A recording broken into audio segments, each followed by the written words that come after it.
سبحان اللہ۔ اب اس کا دائرہ کیا ہے؟ اچھائیوں کا حکم دینے اور برائیوں سے روکنے کا مفہوم کیا ہے؟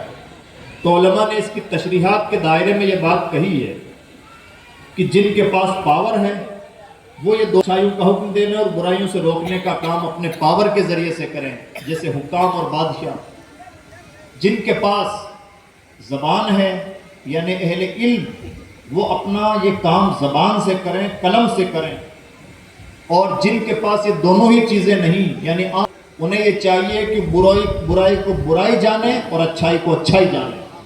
اور یہ سب سے ہلکے درجے کا ایمان ہے، برائی کو برائی جاننا سب سے ہلکے درجے کا ایمان ہے۔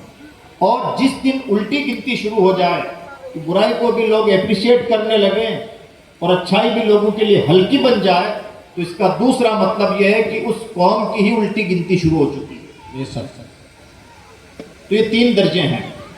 المیہ یہ ہے کہ تینوں درجوں میں کوتاہی پائی جا رہی ہے۔ جن کے پاس حکومت ہے، بجائے اس کے کہ وہ برائیوں سے لوگوں کو روکیں اور اچھائیوں کا حکم دیں، کوشش میں ہے کہ شراب کے اڈے کیسے قائم کیے جا سکتے ہیں، اور اب تک سنیما ہال قائم نہیں تھے، اب قائم کیسے کیے جا سکتے ہیں۔ اور ہمارے علاقوں کا بھولا مسلمان کئی بار یہ سمجھتا ہے کہ وہاں جو ہو رہا ہے وہ ٹھیک ہو رہا ہے۔ اگر وہاں جو ہو رہا ہے وہ ٹھیک ہو رہا ہے تو یہ بھی ماننا پڑے گا کہ یہاں جو اسلام کی غیرت، ان مسلمانوں کی غیرت مر رہی ہے، وہ بھی ٹھیک ہی مر رہی ہے۔ اور قضیہ فلسطین نے تو یہ مسئلہ ہی کلیئر کر دیا، پوری دنیا کے سامنے کھول کے رکھ دیا کہ کون کتنا شریف، کون کتنا اچھا، کون انسانیت دوست اور کس کی غیرتیں کتنی بیدار۔ یعنی قضیہ فلسطین نے تو گویا کی کلڑی کھول کے رکھ دی۔ اور اب اگر کوئی یہ کہتا ہے کہ فلاں ٹھیک اور فلاں ٹھیک، تو فلسطین بالا کر لینا۔ جو مظلوموں کے سپورٹ میں کھڑے نہیں ہو سکتے، وہ عام مسلمانوں کے سپورٹ میں کبھی کھڑے ہوں، یہ امید ہی خلاف ہے، یہ امید ہی ٹھیک نہیں ہے۔ اللہ ہماری شعور کی آنکھیں بیدار فرمائے۔ یہ باتیں اس لیے ضروری ہیں کہ ہمارا بھولا پن کئی بار بلیک میلنگ کا شکار ہو جاتا ہے۔ خطوں کی بنیاد پر کوئی چھوٹا بڑا افضل اور مفضول نہیں ہوتا۔ پیغمبر اسلام نے اس کی جڑیں بہت پہلے کاٹ دی تھی۔ کسی عربی کو اجمی پر، اجمی کو عربی پر کوئی فضیلت حاصل نہیں ہے۔ بڑا وہ ہے جس کے دل میں اللہ کا ڈر پایا جاتا ہے۔ سبحان اللہ، سبحان اللہ۔ تو یہ کانسیپٹ کلیئر رہنا چاہیے۔ تو حکومت جن کے ہاتھوں میں ہے وہ اپنا کام پورا نہیں کر رہے ہیں، اور یہ جو لبادے ہیں، مذہبی لبادے، جن کا کام تھا زبان سے بھلائیوں کا حکم دینا اور برائیوں سے روکنا، یا قلم سے اچھائیوں کا حکم دینا اور برائیوں سے روکنا، وہاں بھی بہت سیاست ہونے لگی، بڑی گہری گہری سیاستیں ہونے لگی۔ علماء کے دو طبقات ذکر فرمائے گئے حدیث میں، ایک طبقے کو علماء خیر اور دوسرے طبقے کو علماء شر۔ اور حدیث میں ایک ہی حدیث کے ٹکڑے میں دونوں باتیں ارشاد فرمائی گئی۔ فرمایا گیا خیار الخلق بھی یہی ہیں اور شرار الخلق بھی یہی ہے۔ المیہ یہ ہے کہ برا کوئی نہیں بننا چاہتا، اور فضیلتوں کی تمام باتیں ہم اپنے اوپر فٹ کر لیتے ہیں، اور یہ بڑی چوک ہو رہی ہے۔ اور ایک جگہ چوک نہیں ہو رہی ہے، جہاں کئی بار ہم دیکھتے ہیں کہ قرآن و حدیث کی تشریحات کو ہم اس قدر بدل ڈالتے ہیں کہ اس کا مقصود اصلی ہی فوت ہو جاتا ہے۔ اپنے تمام اچھائیاں اپنے اوپر منطبق کر لینا اور برائیوں سے صاف کرنی کاٹ لینا اور اپنا جائزہ نہ لینا، یہ نبی کے سچے وارثوں کا کام نہیں۔ جہاں تک بات عوام کی ہے، تو عوام کا عالم یہ ہے کہ اگر ہمارے سامنے ننگا ناچ ہو رہا ہو تو ہمیں کیا فرق پڑتا ہے، ہم کیوں برے بنے، اور یہ تو ہوتا رہا ہے، آج کل تو ایسا ہی چلتا ہے، اور مجبوری میں یاری دوستی نبھانی پڑتی ہے۔ وہ کیا ہے کہ میں جاتا تو نہیں، میرا دل تو نہیں مانتا ہے، لیکن رشتہ داری رہی ہے اس لیے مجبوری میں جانا پڑ رہا ہے۔ بڑی اچھی مجبوری ہے ہماری۔ جہاں دو پیسے کا لین دین ہو، لڑائی جھگڑے کی نوبت آ جاتی ہے، اور جہاں دین کی بات ہو تو ہم مجبوری سامنے رکھ دیتے ہیں۔ دھوکہ کس کو دے رہے ہیں؟ یہ دوہرا ماپدنڈ ہے کس کے لیے؟ یہاں کچھ اور وہاں کچھ۔ اگر کسی آدمی میں 2000 روپے باقی ہوں تو لڑائی جھگڑے تک کی نوبت آ جائے گی، اور اگر کوئی آدمی کھلم کھلا دین کا مذاق اڑا رہا ہو، شریعت کے ساتھ کھلواڑ کر رہا ہو، ننگا ناچ ناچ رہا ہو، برائیوں کو رواج دے رہا ہو، تو چونکہ وہ بڑے آدمی ہیں ہم ان سے کیوں برے بنے، اور اس وقت ہم رشتے ناطے نبھانے پر آ جاتے ہیں۔ تو میں نے کیا بتایا، حاکم بھی اپنی ذمہ داری پوری نہیں کر رہے ہیں، اہل علم بھی اپنی ذمہ داری میں کوتاہی برت رہے ہیں، اور عوام بھی پرلے درجے کی ہے، یعنی تینوں درجات میں امت سے صاف صاف کوتاہی ہو رہی ہے، بھلائیوں کا حکم دینے میں اور برائیوں سے روکنے میں۔ یعنی ہم ہوئے، تم ہوئے کہ میر ہوئے، سب انہی زلفوں کے اسیر ہوئے، سب کہیں نہ کہیں جرم کے دائرے میں آتے ہیں، اور ہم سب کو اپنا محاسبہ کرنے کی ضرورت ہے۔ یہ سب حق ہے۔ بڑا آسان ہے دل کو جھوٹی تسلیاں دے لینا، اور بڑا آسان ہے لفظوں کی بازیگری سے داؤں پیش کر لینا، لیکن بڑا مشکل ہے قبر میں اپنے رب کی بارگاہ میں اپنے اعمال کا حساب پیش کرنا۔ بے شک حق ہے۔ وہاں کوئی بلیک میلنگ نہیں چلتی ہے، وہاں لفظوں کی بازیگری نہیں چلتی ہے، وہاں جملے بازیوں کا کوئی کام نہیں ہے۔ اس لیے ہم سب کو اس سلسلے میں بہت زیادہ حساس ہونے کی ضرورت ہے، اور اپنی ذمہ داریاں ڈھنگ سے محسوس کرنے کی ضرورت ہے۔ طریقہ کیا ہے؟ طریقہ یہ ہے کہ جہاں کہیں بھی برائی ہو رہی ہے، اگر ہم روک سکتے ہیں تو روکیں، اور نہیں روک سکتے تو ایمان کا تھرڈ درجہ یہ ہے کہ ہم دل میں برا جانیں۔ ایسی شادیوں میں شرکت کرنا، شریک ہو کر کے ان کی حوصلہ افزائی کرنا، یہ کہاں کی دینداری ہے؟ یہ کہاں خیر امت کا تقاضا ہے؟ اب ہم کئی شادی میں دیکھتے ہیں، عوام تو عوام، قاضی صاحب نکاح پڑھانے کے لیے حاضر ہوتے ہیں اور سامنے ڈانس ہو رہا ہوتا ہے، اور اس وقت قاضی صاحب کو ایسا لگتا ہے کہ جیسے انہیں کم سنائی دیتا ہے۔ تو یہ جو ایک مزاج ہمارا ڈیولپ ہوا ہے، اس مزاج نے امت کا بیڑا غرق کیا ہے، اور ان تمام چیزوں کی طرف صحابہ کرام روز اول سے ترغیب دلاتے رہے۔ پیغمبر اسلام کی تربیت کا انداز یہ رہا کہ ایک مسلمان جہاں کہیں بھی ہے، داعی دین جس شکل میں ہے، دعوت کے لیے الگ سے کوئی کورس کرنے کی ضرورت نہیں ہوتی، اور الگ سے کوئی چولا پہننے کی ضرورت نہیں ہوتی۔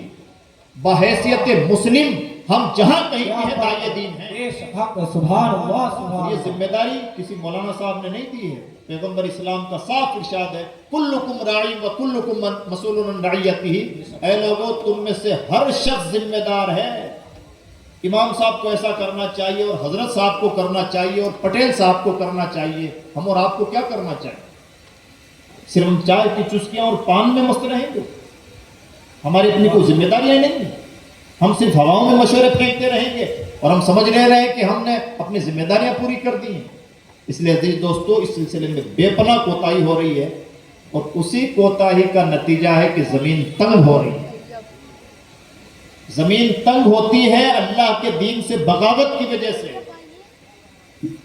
اور زمین کا دائرہ وسیع ہوتا ہے اللہ کے دین کے ساتھ وفاداری کی وجہ سے۔ 313 بڑھ کر کے 200 کروڑ بن گئے، اور 25 کروڑ کے لیے آدھار کارڈ پیش کرنا پڑ رہا ہے کہ ہم یہی پیدا ہوئے ہیں۔ یہ دن راتوں رات نہیں آتا، بڑا کریم ہے، بڑی مہلت دیتا ہے۔ اجنبی ملک میں پروان چڑھنے والا مذہب یہاں پہنچتا ہے اور کئی 100 سال تک حکومت کرتا رہتا ہے، اس سے بڑا اس کا انعام کیا ہوگا؟ لیکن اتنی لمبی حکومتوں کے دوران کیا شاہی محل تعمیر کیے، پہاڑوں پر قلعے بنائے، تاج محل تعمیر کیے، لال قلعے بنائے، حویلیاں تعمیر کی، اور آج زمین تنگ ہے کہ اگر کتابوں میں کئی تاریخ کے طور پر بھی تھوڑا موڑا نام ہے تو اس نام کو برا بنا کے پیش کیا جا رہا ہے۔ اگر مرنے کے 400 سال بعد میں بھی کسی بادشاہ سے نفرت پائی جاتی ہے تو یہ اس کی عیش پرستی کا بدترین خمیازہ ہے۔ بے شک حق ہے۔ اور اگر آج بھی 400 سالوں کے بعد میں بھی کسی بادشاہ کے لیے مخلوق خدا کے دل میں نفرت ہے تو ہم اللہ والوں کی زندگیوں کا بنیادی مقصد بھی دعوت دین ہوا کرتا تھا۔ مجھے نہیں معلوم کہ حضرت کبیر شاہ علیہ رحمہ کی زندگی کیا ہے، سوانح حیات کیا کہتی ہے، لیکن عام طور پر ہم اپنے بزرگان دین کی زندگیوں میں پائیں گے کہ ان کی پیدائش کہیں ہوتی ہے، ان کا وصال کہیں ہوتا ہے، ان کی زندگیوں میں بڑی جفاکشی پائی جاتی ہے، بڑی مسافتیں پائی جاتی ہیں، سفر کی صعوبتیں پائی جاتی ہیں، دعوت دین کے لیے بڑے جتن پائے جاتے ہیں، عام طور پر ایسا ہوتا ہے۔ اور بنیادی مقصد ان اللہ والوں کا یہ ہوتا ہے کہ جہاں رہیں اللہ کے بندوں کو اللہ سے جوڑے. سب کے اپنے طریقے ہوتے ہیں, سب کی اپنی تاریخ ہوتی ہے, مقصد سب کا ایک ہوتا ہے. اور مجھے آج جو عنوان دیا گیا ہے جلسے کے لیے, وہ عنوان بھی ہے دعوت دین کی اہمیت اور اس کا طریقہ. تھوڑی سی پریشانی یہ ہے کہ یہ عنوان کچھ زیادہ سنجیدہ ہے اور آپ مجھے اتنے سنجیدہ لگ نہیں رہے ہیں جتنی سنجیدگی اس عنوان کے لیے درکار ہے. اللہ ہمارا شعور پیدا فرمائے. لیکن پھر بھی چونکہ نوجوان یہاں پر بیٹھے ہوئے ہیں تو میں چاہوں گا, نوجوانوں سے گزارش بھی کروں گا کہ توجہ کے ساتھ جو باتیں میں آپ کے سامنے پیش کروں وہ سنیں. ہماری دوہری خوش نصیبی یہ ہے کہ ہمارے جلسے کی صدارت ایک روحانی شخصیت کر رہی ہے. بظاہر سیدھے سادے انداز میں آپ کو نظر آ رہے ہیں, لیکن ایسا نہیں ہوتا کہ جو بہت روحانی ہوتے ہیں ان کے 10-12 اثر ہوا کرتے ہیں. اسی بھیس میں جس میں عام انسان رہتے ہیں, اللہ کے محبوب بندے بھی رہتے ہیں. یہ جن کے پروردہ ہیں, جن کے شہزادے ہیں. دنیا یاد رکھے گی کہ کچھ مرد پیدا ہوئے, تو ہم سب کو چاہیے کہ ایسے لوگوں کی بڑی قدر کریں. اور بنارس کے لوگ, بنارس کے آس پاس کے لوگ خوش نصیب ہیں کہ کمال پور جو مرزا پور میں نئے ضلع مرزا پور میں واقع ہو گیا, پہلے بنارسی کا حصہ شاید ہوا کرتا تھا, تو وہاں پر ایک بڑا عظیم ترین آستانہ ہے جہاں انسانوں کو انسان بنایا جاتا ہے. تو اس سے اختیار کریں.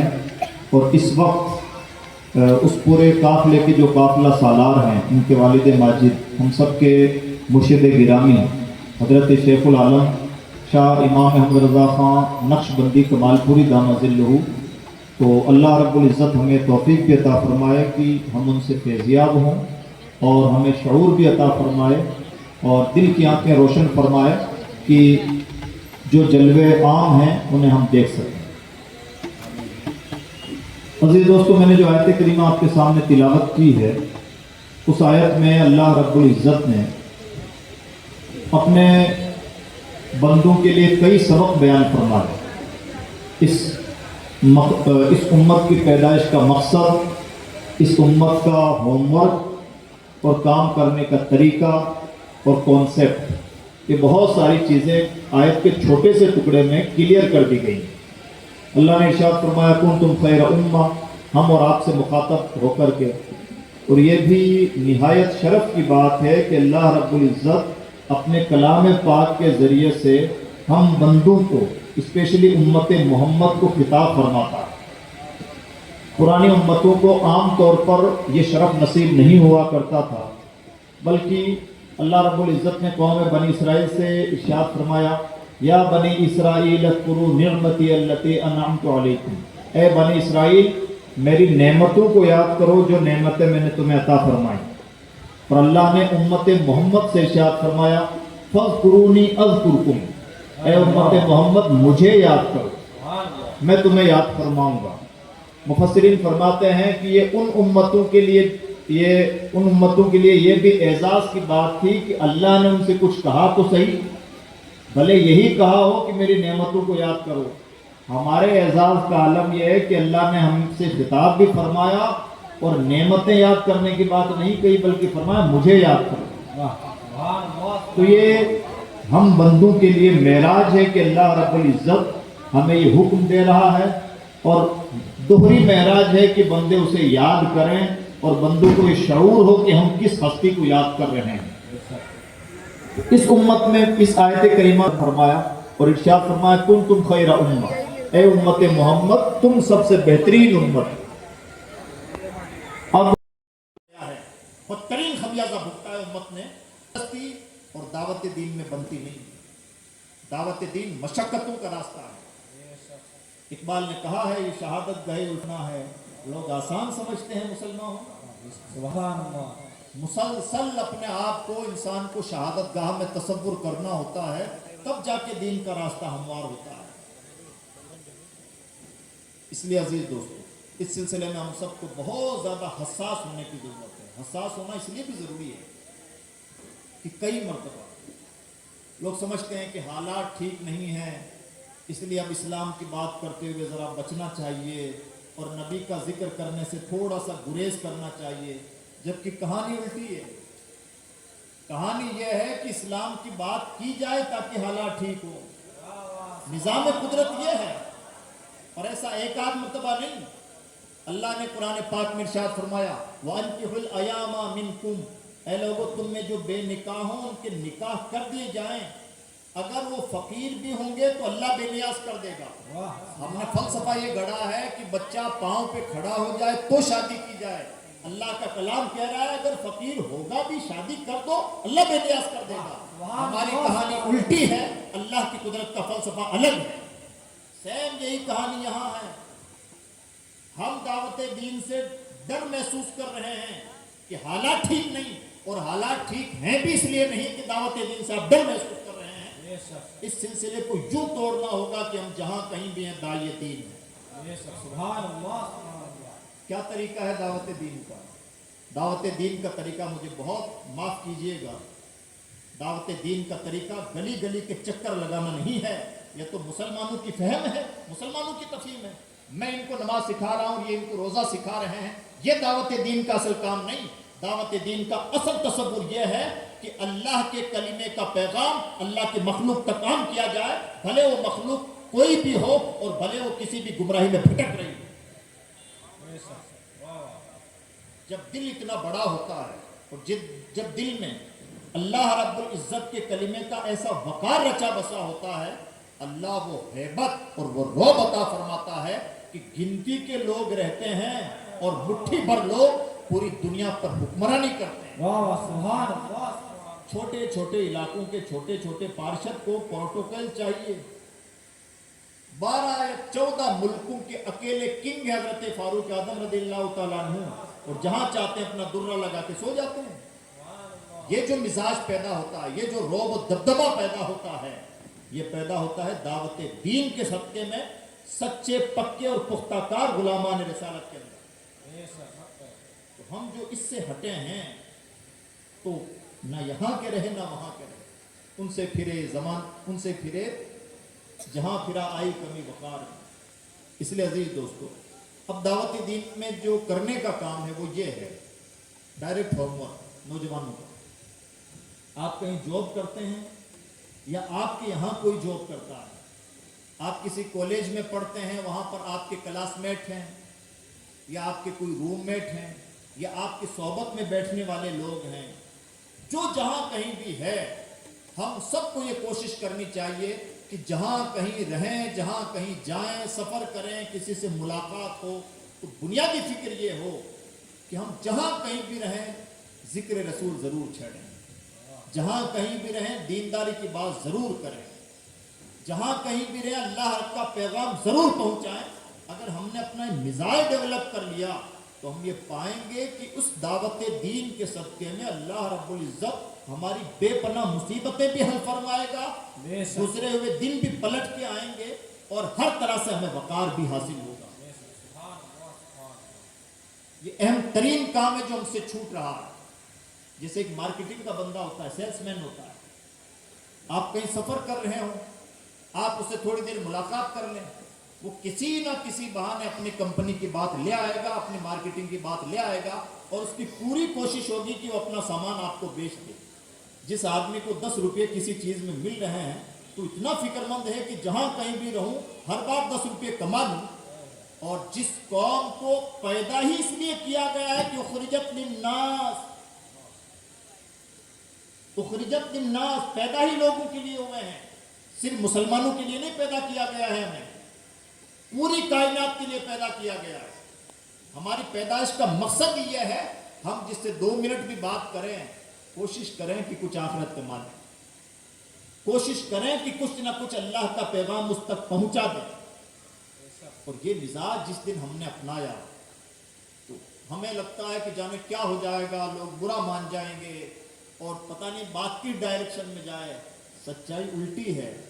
سچائی یہ ہے کہ اگر ہم نے ایسا کیا ہوتا یا ایسا کرتے تو آج جو اسلام و فوبیا پایا جاتا ہے، اسلام دشمنی پائی جاتی ہے، اسلام کے اندر اتنا دم خم ہے اسلامی تعلیمات کے اندر کہ جہاں پر بھی اسلام کی تعلیمات کا ذکر چھیڑا جائے گا ہمارا کام ہے لوگوں تک بات چھیڑنا، پہنچانا. اسلام جب یہاں تک کتاب تک پہنچ جاتا ہے تو یہاں سے سینے تک بہت ایزیلی پہنچ جاتا ہے. اسلام کا کام. ہم ذرا اللہ کے مخلوق کے سامنے اللہ کا پیغام پہنچانے کی کوشش تو کریں. کیوں؟ اللہ کا وعدہ ہے. ہم تو صرف ہلکا سا ذریعہ بننے والے ہیں. اللہ کا ارشاد ہے واللہ متم نورہ ولو کرہ المشرکون. سبحان اللہ. اللہ اپنا نور پورا کر کے ہی رہے گا, کر کے ہی رہے گا, بھلے برا ماننے والے ہزار برا مانیں. اور جب کوئی اللہ کا نور پورا کرنے کی کوشش کرتا ہے, اللہ کا نور پورا ہوتا ہے, ہوتا ہی ہوتا ہے, اللہ پورا کرتا ہے. اب اگر کوئی اس کا ذریعہ بن جائے تو اس سے دشمنی نہیں ہوتی, اس کے مزار پہ دشمن سے دشمن بھی چادر چڑھاتا ہے. ہم نے کون سا تیر مارا ہے؟ ہمارے کہنے پر تو 10 لوگوں نے داڑھی نہیں رکھی. جس نے لاکھوں کی کایا پلٹ کی, بدترین دشمن بھی مجبور ہوتے ہیں کہ اس کے مزار پہ چادر ضرور چڑھائیں. یہ ہوتی ہے کلمہ دعوت کا اثر, یہ ہوتی ہے اس کی برکتیں, اور یہ ہوتا ہے من جانب اللہ روح. جب تک چادر نہ چڑھا لی جائے ایک دہشت رہتی ہے کہ کہیں پارٹی ہار نہ جائے. یہ ہوتا ہے اللہ کے کلمے کا روح. کیا بات, سبحان اللہ سبحان اللہ. عزیز دوستو, جب ہم اس لائن سے ہٹیں, کچھ لائن وہ ہوتی ہیں جہاں کچھ لکیریں ایسی ہوتی ہیں جن کا فقیر بننا ہی اچھا ہوتا ہے. تو جو اس لائن کا میں لکیر کا فقیر بن گیا وہ کامیاب, اور جس نے یہاں پر اپنی 1.5 ہوشیاری جھاڑنے کی کوشش کی, ذرا کچھ زیادہ ہی عقل لگانے کی کوشش کی, وہ انسان فیل ہو جاتا ہے. اور آج کی ہماری دنیا کا مجھے لگتا ہے کہ بڑا المیہ یہ ہے کہ ہم زیادہ عقل مند ہو گئے. اسی عقل مندی نے ہمارا بیڑا غرق کر دیا. جہاں ہمیں لکیر کا فقیر ہونا چاہیے وہاں ہم بڑے ہوشیار بن گئے ہیں, اور جہاں ہوشیاری چاہیے تھی وہاں ہماری کوئی ہوشیاری چل ہی نہیں پا رہی ہے. وجہ یہ ہے کہ جہاں ہوشیاری چلانی نہیں چاہیے تھی وہاں ہوشیاری چلا کے ہم نے گویا اللہ کی بارگاہ سے بے وقوفی کی سند حاصل کی. یہ ہوشیاری نہیں ہے کہ 70 سال سے کوئی قوم فٹ بال بنی رہے, یہ گویا اللہ کی خاموش لاٹھی ہے. اور یہ وجہ ہے کہ اللہ رب العزت نے ہمیں جو ایک لائن عطا فرمائی تھی اس لائن کے حدوں کو کہیں نہ کہیں ہم نے کراس کیا. اس لیے اس سلسلے میں ہم سب کو بہت زیادہ بیدار مغز ہونے کی ضرورت ہے. ہمارا کام صرف یہ نہیں ہونا چاہیے کہ سوشل میڈیا بازی کرتے رہیں. ہمارا کام یہ ہونا چاہیے کہ اگر 10 منٹ بھی کسی سے ملاقات ہوئی تو ہم, اگر کوئی صاحب ایمان ہے تو اسے سنتوں سے قریب کریں, رسول اللہ کی سیرت سے قریب کریں, اسلام پر اس کا یقین جو ڈگمگ سا ہے اسے پختہ کرنے کی کوشش کریں. اور اگر کوئی صاحب ایمان نہیں ہے تو وہاں پر بھی کوئی نہ کوئی ایسی بات ذکر کریں جس سے اس کا دل اللہ کے دین کی طرف مائل ہو. مزاج ہے اللہ کی قدرت کا کہ جو بھی اس کے کلمے کی بات کرے گا, جو بھی اس کی دعوت دین کی بات کرے گا, اللہ رب العزت اس کا دل اس طرح سے موم کر دے گا کہ اس کے دل میں کم سے کم اسلام دشمنی تو نہیں رہ سکتی. آج جو ذہن میں اسلام دشمنی پائی جاتی ہے, اصل ریزن یہ نہیں ہے کہ اسلام دشمنی بہت زیادہ پروسی گئی ہے. اصل ریزن یہ ہے, یعنی ایک طرف سے اسلام دشمنی پروسی جا رہی ہے اور دوسری طرف سے جنہیں اسلام دوستی پروسنا تھا وہ چپ بیٹھے ہوئے ہیں. تو اصل بات یہ نہیں ہے کہ اسلام دشمنی کی لہر چل رہی ہے, اصل بات یہ ہے کہ اسلام دوستی کی لہر نہیں چل رہی ہے. اور دشمن سے کبھی شکایت نہیں ہوتی, دشمن کا تو کام ہی دشمنی کرنا ہوتا ہے. شکایت ان دوستوں سے ہوتی ہے جنہیں دوستی کرنے کا ڈھنگ نہیں آتا. ریئل پرابلم یہ ہے کہ اسلام دوستی کمزور ہوئی ہے, اسلام دشمنی طاقتور نہیں ہوئی ہے. اسلام دشمنی پہلے سے تھی, ہمیشہ رہے گی. اسلام دشمنی کا اپنا ایک رویہ ہے, ستیزہ کار رہا ہے ازل سے تا امروز, چراغ مصطفی سے شرار بولہبی. یہ دشمنی کبھی بھی کم نہیں ہوئی ہے, یہ ہمیشہ چلتی رہے گی. سوال تو ان دوستوں سے بنتا ہے کہ انہیں دوستی نبھانے کا ڈھنگ آتا ہے یا نہیں. اور سچائی یہ ہے کہ ہم دوستی نبھانے میں, اسلام دوستی نبھانے میں فیل ہوئے ہیں.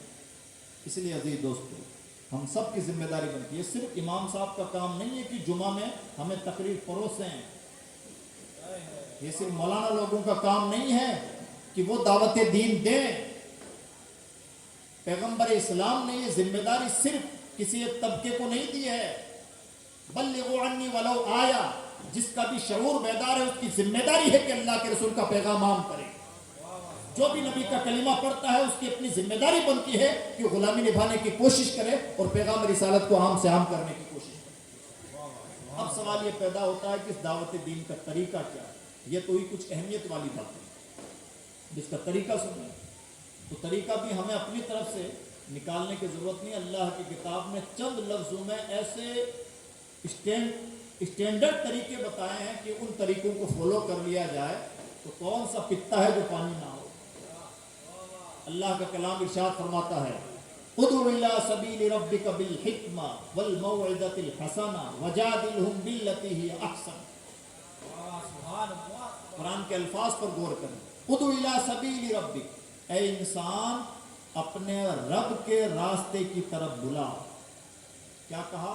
توجہ میری طرف. اے انسان اپنے رب کے راستے کی طرف بلا. رب کا راستہ یعنی دعوت دین دینے والا، تقریر کرنے والا زیادہ اہم نہیں، اس کے ذریعے سے جو رب کا راستہ واضح ہو رہا وہ زیادہ اہم ہے. اور تقریر کرنے والے، دعوت دین دینے والے کی بھی ذمہ داری بنتی ہے وہ اپنی طرف نہ بلائے، رب کے راستے کی طرف بلائے. اور جس دن رب کے دین کی طرف دعوت دینے والوں کی شخصیتوں کو زیادہ بڑا سمجھا گیا اور دعوت دین کو چھوٹا سمجھا گیا، نہ تو دعوت کا مقصد پورا ہوگا اور نہ ہی حق ادا ہو پائے. آج المیہ یہ ہے کہ حضرت صاحب تو بن گئے ہیں بہت بڑے، اور حضرت صاحب جو اللہ و رسول کی باتیں بتا رہے ہیں وہ ہو گئی ہیں چھوٹی. ایسا ہی ہوا ہے. ابھی میں گفتگو کر رہا ہوں، بھلے کتنی قیمتی باتیں کر رہا ہوں. دیکھیے پلاسٹک کے کپ میں جس سے کینسر پھیلتا ہے، چائے آ جائے، 2 گھونٹ چائے آ جائے تو میری بھلے کتنی قیمتی باتیں ہوں وہ اس 2 کپ چائے میں بہہ جائیں گی. یہ ہے ناسمجھی اور سمجھداری، یہ حساسی اور بے حسی، یہ ہے شعور کی کمی، اور یہ غلطیاں دونوں طرف سے ہوتی ہیں. المیہ یہ ہے کہ آج لمبے چوڑے جبے کبو میں شخصیتیں بڑی بنا دی گئی ہیں. رب کے دین کی طرف جانے والا جو راستہ ہے اس راستے کو گویا پریکٹیکل طور پر چھوٹا کر دیا گیا ہے. اور جب بھی ایسا ہوتا ہے بنیادی طور پر گویا ہم ہی نے اپنے مشن کو فیل کر دیا. کیا آج ایسا نہیں ہو رہا ہے؟ آج اسٹیج تماشا کیوں بن گئے ہیں؟ آج یہاں پر کس کی تقریر جمی، کیا بولا گیا، مولانا صاحب نے یہ کہا، کتنے اچھے جملے استعمال کیے، کتنی جوش میں باتیں ہوئیں، کیا اچھی آواز ہے اور کیا شعر پڑے. واہ کیا بات، کس مقصد کے لیے لائے گئے تھے. یہ ایسے ہی ہے جیسے کوئی جنازہ تیار ہو اور ایک جنازہ نہیں کئی جنازے تیار ہوں اور ہم کہیں جنازے کی چارپائی کتنی خوبصورت ہے، دیکھیں چادر بھی بڑی نقاشی والی ہے اور دیکھیں چادر کتنی خوبصورت ہے. ہمیں اس کی فکر ہی نہیں ہے کہ 4 لوگ ٹرک کے نیچے آگے کچل گئے تھے، ان کا جنازہ ہے، ہم اس چادر کی تعریف کیے جا رہے ہیں. بالکل ٹھیک، جتنا بے حس وہ ہے اتنا ہی بے حس وہ بھی ہے جس نے دعوت دین کو ہلکے میں لے لیا ہے اور اپنی شخصیتوں کو بڑا بنا دیا. یہ غلطی ہو رہی ہے، مسلسل ہو رہی ہے، بلکہ اسٹیجوں پہ آ کے دکھ ہوتا ہے.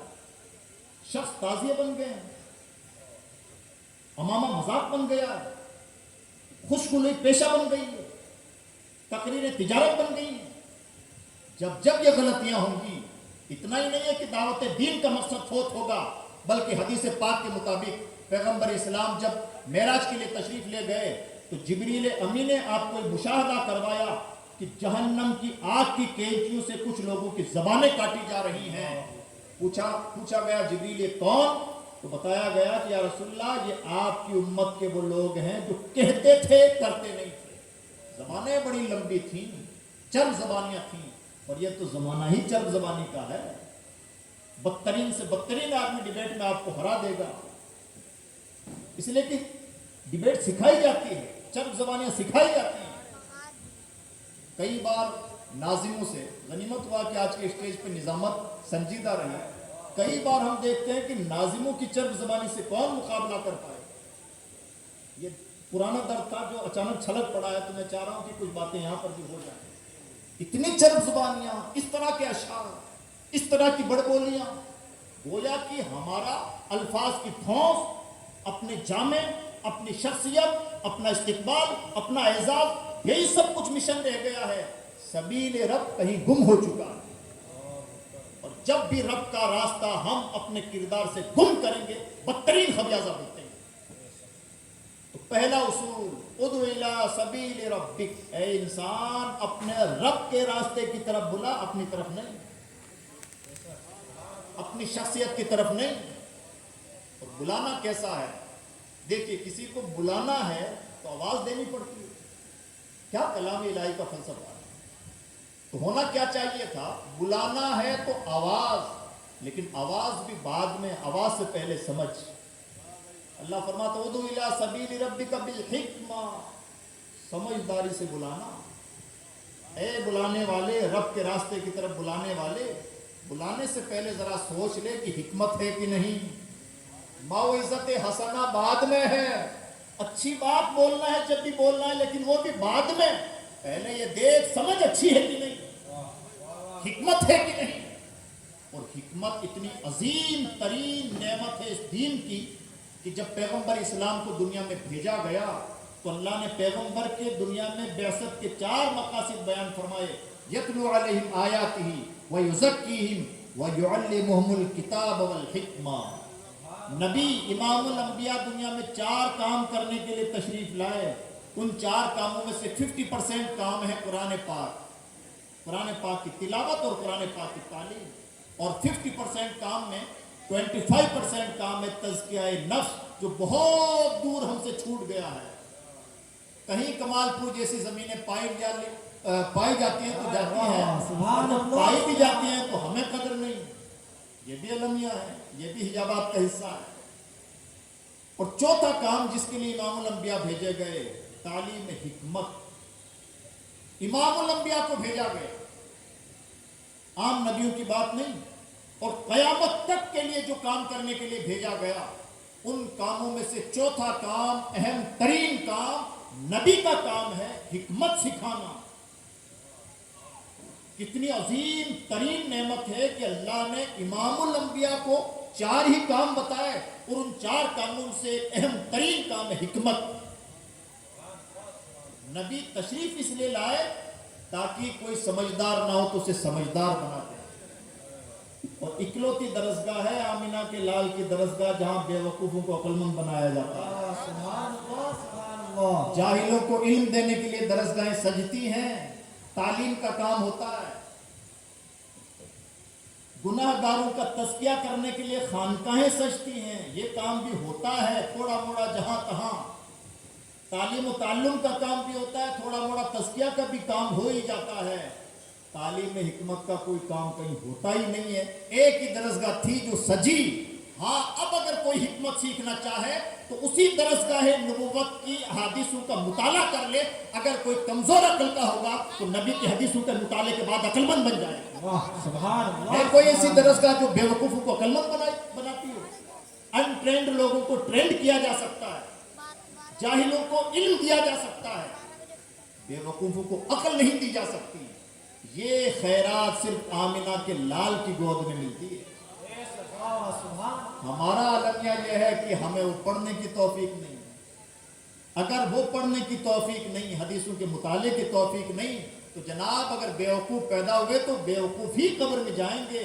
عقل دنیا میں ملنے کی نہیں، اور جہاں ملنی ہے وہاں آپ جانا نہیں چاہتے. حکمت اتنی اہم ترین چیز کہ امام الانبیاء کو یہ کام دنیا میں کرنے کے لیے بھیجا گیا. ایک بات. دوسری بات، اللہ کا ایک نام ہے حکیم، حکمت والا. اللہ کے رسول بھی حکیم ہے، اللہ کی کتاب بھی حکیم ہے. اللہ حکیم، نبی حکیم، قرآن حکیم، اور نبی معلم حکمت. اور حکمت کے بارے میں حدیث پاک میں فرمایا گیا الحکمت ضالۃ المؤمن حیث وجدها فهو احق بها. حکمت اتنی بڑی چیز ہے کہ ایک مومن کا گم شدہ مال ہے، جہاں مل جائے اچک کے لے لینا چاہیے. ارے میرا مال یہاں پڑا. کیا بات ہے. مومن اتنا ایڈوانس لیول کا ہوتا ہے کہ حکمت والی بات جہاں مل جائے اچک لیتا ہے. اور اگر ایسا مومن موٹی عقل کا ہے، آپ کتنی بھی اچھی باتیں بتائیے، کتنی بھی نارمل قصے کہانیوں کی باتیں بتائیے، کتنے بھی لطیفے سنائیے، مومن کو جو نہیں رینگتی تو اس کا مطلب یہ ہے کہ ایمان ہی کمزور ہے بیچارے۔ اور معاف کیجیے گا، ہم ایسی موٹی عقل کے ہو گئے ہیں جہاں سونا پیتل ایک ہی بھاؤ ملتا ہے، ہمیں چیزوں کی ویلویشن نہیں معلوم، ہم برانڈنگ کے زیادہ شکار ہوتے ہیں، اور جب بھی کوئی چیز، کوئی قوم برانڈنگ کا شکار ہوتی ہے دھوکہ کھا جاتی ہے، اور جب کوئی قوم کسی بھی چیز کو ویلویشن کی بنیاد پر پہچاننے کا ہنر رکھتی ہے وہ قوم بہت بڑی قوم بنتی ہے۔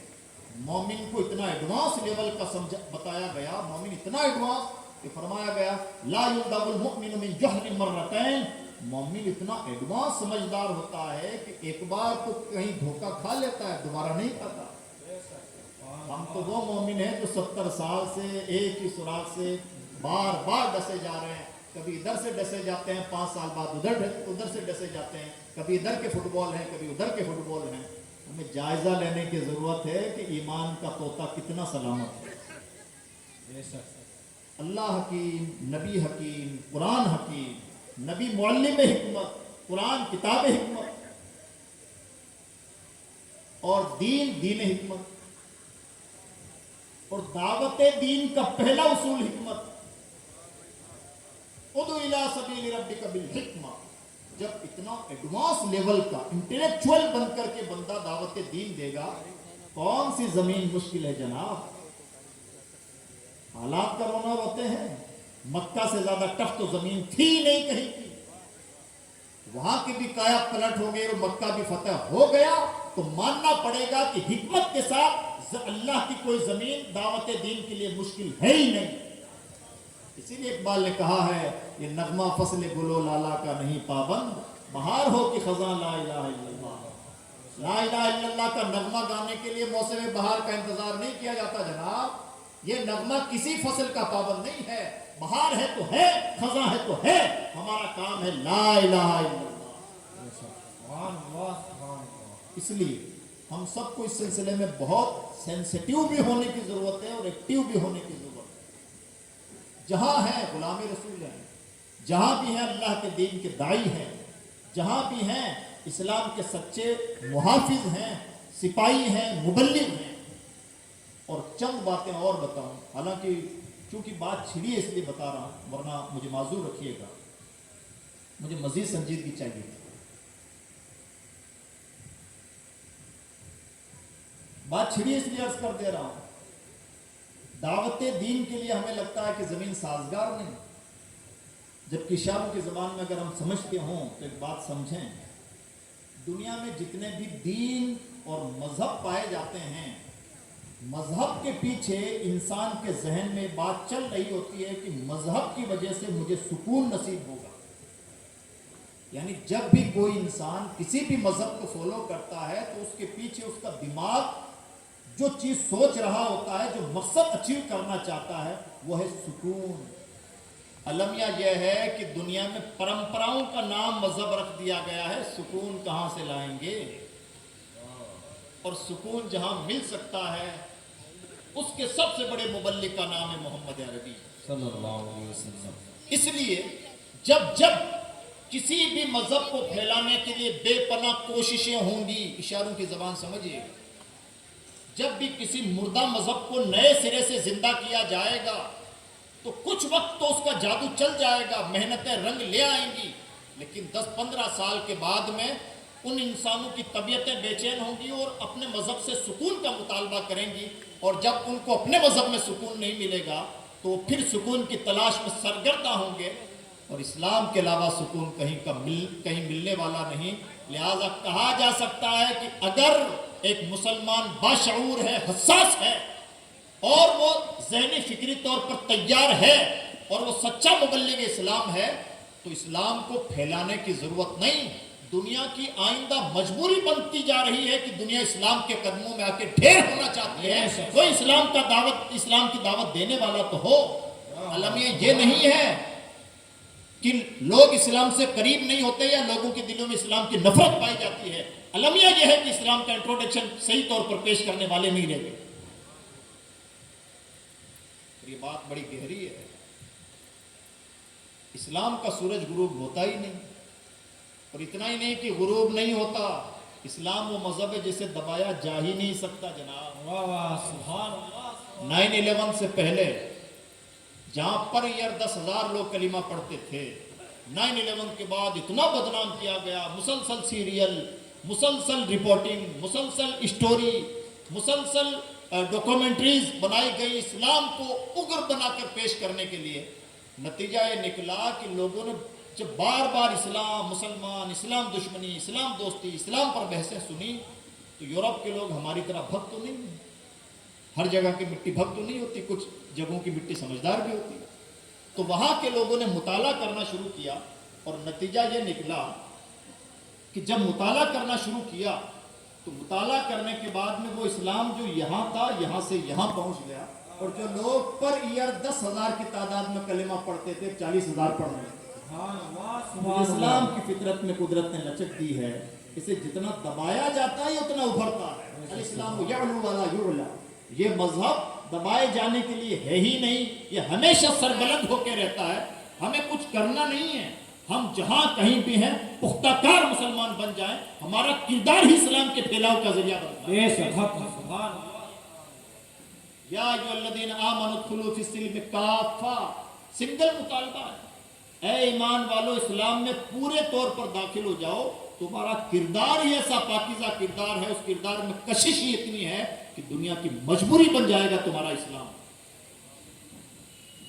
آج 25 کروڑ سے 30 کروڑ یا 33 کروڑ جتنی بھی تعداد ہے، کیا یہاں پر صحابہ کرام کو لمبی چوڑی کتابیں لے کے آئے تھے یہ ہمارا اسلام ہے، یہ جائز ہے، یہ ناجائز ہے، یہ حلال ہے، یہ حرام ہے، یہ اس کی حقانیت کی دلیل ہے اور یہ ناحق ہونے کی دلیل ہے؟ جی نہیں، صحابہ کرام اپنا کپڑا بیچنے کے لیے آئے تھے، لیکن کپڑا بیچنے کا اسٹائل اتنا پیارا تھا کہ یہاں کے لوگوں کو اتنا بھایا کہ چند لوگوں نے کلمہ پڑھا اور آج وہ کروڑوں میں بدل گئے۔ سبحان اللہ کیا اسٹائل تھا؟ دنیا جب کوئی چیز بیچتی ہے تو کپڑے کی زمین ہے، لیکن یہ کہنے کے لیے معاف کیجیے گا ذرا ناسمجھ قسم کے لوگوں کی کپڑے کی زمین ہے۔ اگر بہت ایڈوانس لیول کے سمجھدار ہوتے تو دنیا کے ایکسپورٹ اور امپورٹ اور اسپیشلی اس انڈسٹری پہ آپ کا قبضہ ہوتا۔ بے شک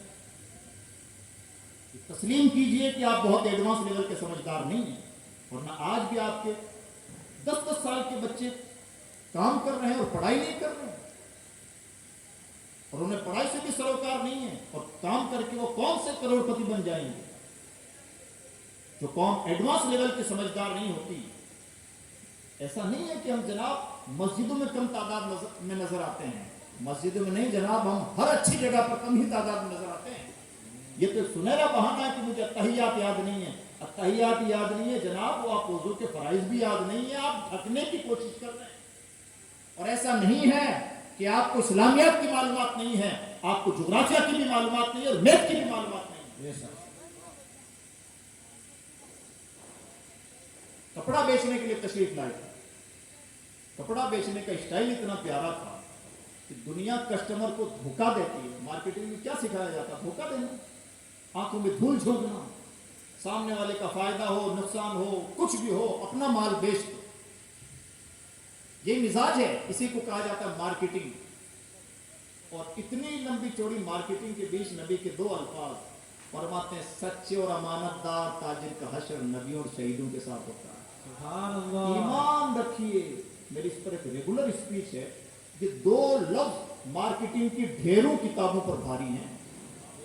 یہ 2 چیزیں آپ اپنا لیجئے، امانت داری کے ساتھ اور سچائی کے ساتھ اپنا مال بیچیے۔ میں کہتا ہوں بڑے بڑے MBA کے لوگ پیچھے رہیں گے، آپ مارکیٹنگ میں سب سے آگے ہوں گے۔ ایمان تو رکھیے۔ تو صحابہ نے یہی 2 اصول سیکھے ہوئے تھے، وہ تو کہیں MBA اور BBA کر کے نہیں آئے تھے۔ 2 اصول، جب کوئی کپڑا خریدتا تو کپڑے کا تھان لپٹا ہوتا، آدمی کو کپڑا پسند آ گیا، کپڑا خریدنے لگتا انڈین، تو صحابہ کرام کہتے میرے بھائی آپ کپڑا خرید تو رہے ہیں، آپ نے کپڑے کو اوپر سے دیکھا ہے، ہمارے کپڑے میں ایک پرابلم یہ ہے کہ دیکھیے میں آپ کو کھول کے دکھاتا ہوں، پھر تھان کھولتے اور اندر سے دکھاتے، دیکھیے یہاں ذرا سا فالٹ ہے۔ تو انڈین آدمی کا ماتھا ٹھنکا کہ اتنی گہرائی میں جا کے تو ہمیں بھی پتہ نہیں چلتا کہ ہلکا سا فالٹ ہے۔ یہ عرب سے کیسے عجیب دیو قسم کے لوگ آئے ہیں جو اپنے کپڑے کی اچھائی تو کچھ نہیں بیان کر رہے ہیں اور برائی بیان کر رہے ہیں۔ ایک بات، دوسری بات یہ کہ جیسے نماز کا وقت ہوتا